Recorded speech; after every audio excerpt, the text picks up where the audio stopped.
এইভাবে একবার মোচা চিংড়ির রেসিপি বাড়িতে বানিয়ে দেখতে পারেন, যা থাকলে গরম ভাতে আর অন্য কিছুর প্রয়োজনও পড়বে না। আর এই মোচা চিংড়ির রেসিপিটা শেষ পর্যন্ত দেখার জন্য আপনাদের কাছে অনুরোধ রইল।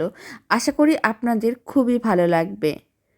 নমস্কার, আমি রুমি। আপনাদের সবাইকে আবারও একটা দারুণ স্বাদের রেসিপিতে স্বাগত। প্রথমে একটা কড়াইকে গ্যাসের ওভেনের উপরে বসিয়ে দিলাম। কড়াইয়ের মধ্যে বড় চামচের 2 চামচ সরষের তেল দিয়ে দিলাম। তেল ভালো করে গরম করে নিতে হবে। এর মধ্যে অল্প একটু লবণ দিতে হবে, আর দিতে হবে অল্প একটু হলুদ গুঁড়ো। এতে কালারটা খুবই ভালো আসবে। তারপর লবণ ও হলুদ গুঁড়োটা তেলের সঙ্গে খুব ভালো করে মিশিয়ে নিতে হবে। খুব ভালো করে মেশানো হয়ে গেছে, তেলও গরম হয়ে গেছে। এবার এই গরম তেলের মধ্যে দিয়ে দিচ্ছি 300 গ্রাম চিংড়ি মাছ। এবার এই চিংড়ি মাছগুলোকে উল্টে পাল্টে হালকা লাল করে ভেজে নিতে হবে। প্রায় 3 মিনিট এইভাবে নাড়াচাড়া করে নিয়েছিলাম। চিংড়ি মাছগুলো হালকা লাল হয়ে ভাজা হয়ে গেছে।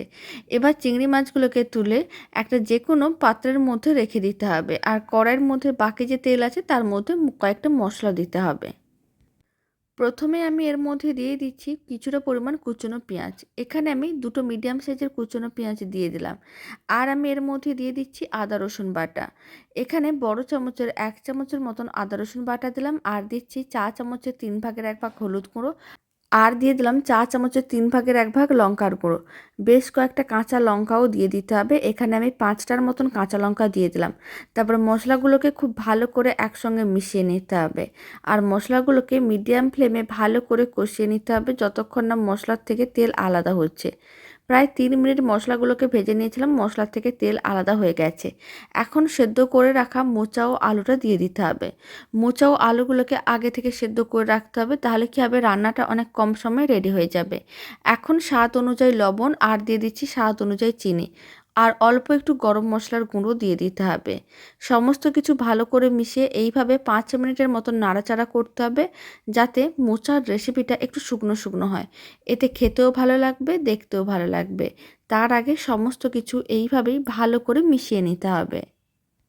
5 মিনিট রান্না করে নিয়েছিলাম। এখন ভেজে রাখা চিংড়ি মাছগুলো দিয়ে দিতে হবে, আর খুব ভালো করে একসঙ্গে মিশিয়ে আরও 4-5 মিনিট এইভাবে নাড়াচাড়া করে নিতে হবে।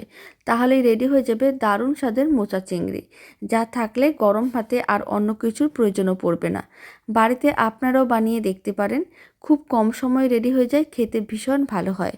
রেসিপিটা ভালো লেগে থাকলে আপনারা যদি ফেসবুক থেকে রেসিপিটা দেখছেন, পেজটিকে ফলো করে নেওয়ার অনুরোধ রইল। আর ইউটিউব থেকে দেখলে চ্যানেলটি সাবস্ক্রাইব করে নেওয়ার অনুরোধ রইল। পাশে থাকা বেল আইকনটি প্রেস করে নেবেন নতুন রেসিপির আপডেট সবার আগে পাওয়ার জন্য। ফ্লেমটা অফ করার সময় আমি 1 চামচের মতন ঘি দিয়ে দিলাম। এতে মোচার চিংড়ির স্বাদ আরও অনেকটাই বেড়ে যাবে। তবে ঘি একেবারে অপশনাল, আপনাদের যদি পছন্দ না হয় নাও দিতে পারেন। দারুণ স্বাদের মোচা চিংড়ি একেবারেই রেডি। আপনারাও বাড়িতে বানিয়ে দেখতে পারেন। আশা করি আপনাদেরও খুবই ভালো লাগবে। তো চলুন, ভিডিওটা আমি এখানে শেষ করছি। আপনারা সবাই ভালো থাকবেন, সুস্থ থাকবেন। আপনাদের সঙ্গে আবার নতুন রেসিপি নিয়ে দেখা হচ্ছে।